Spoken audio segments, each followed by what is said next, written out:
राखी तांबट औरंगाबाद मतदान विशेष बातमीपत्रात स्वागत करते।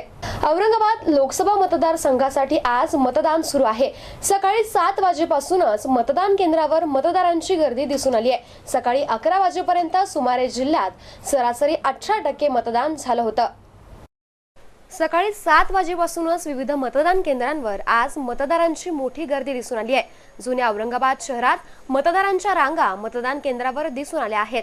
आज सकाळी 11 वाजेपर्यंत सुमारे 18% मतदान झालं आहे। उन्हामुळे मतदारांनी सकाळीच मतदान करणं पसंत केलंय। वयोवृद्ध, रुग्ण या मतदारांनी मतदानाचा हक्क बजावलाय। आज औरंगाबाद मतदारसंघाच्या निवडणुकीच्या रिंगणात असणाऱ्या उमेदवारांनी मतदानाचा हक्क बजावलाय। चंद्रकांत खैरे, सुभाष झांबड, इम्तियाज जलील यांनी मतदान केंद्रावर जाऊन सहकुटुंब मतदान केलंय। औरंगाबाद मतदारसंघातील विविध उमेदवारांनी आज सकाळीच मतदानाचा हक्क बजावलाय। चंद्रकांत खैरे यांनी जिल्हा परिषदेत मतदान केलंय, तर सुभाष झांबड यांनी N3 भागातील संत मीरा हायस्कूल इथे मतदान केलंय।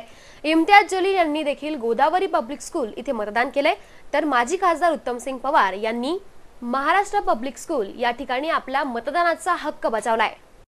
आज मतदान शांततेत सुरू असलं तरी देखील काही मतदान केंद्रांवर मतदान यंत्रात बिघाड झाल्याच्या घटना घडल्यात। देवळाई परिसर, मोंढानाका परिसरात मतदान यंत्रात बिघाड झालाय।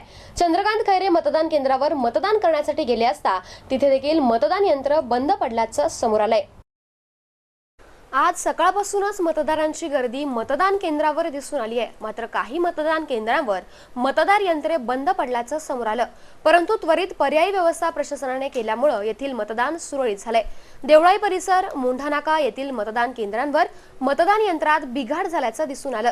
चंद्रकांत खैरे हे देखील जिल्हा परिषद मतदानासाठी गेले असता तेथील मतदान यंत्रात बिघाड झाल्यानं त्यांना काही काळ ताटकळतच बसावं लागलंय।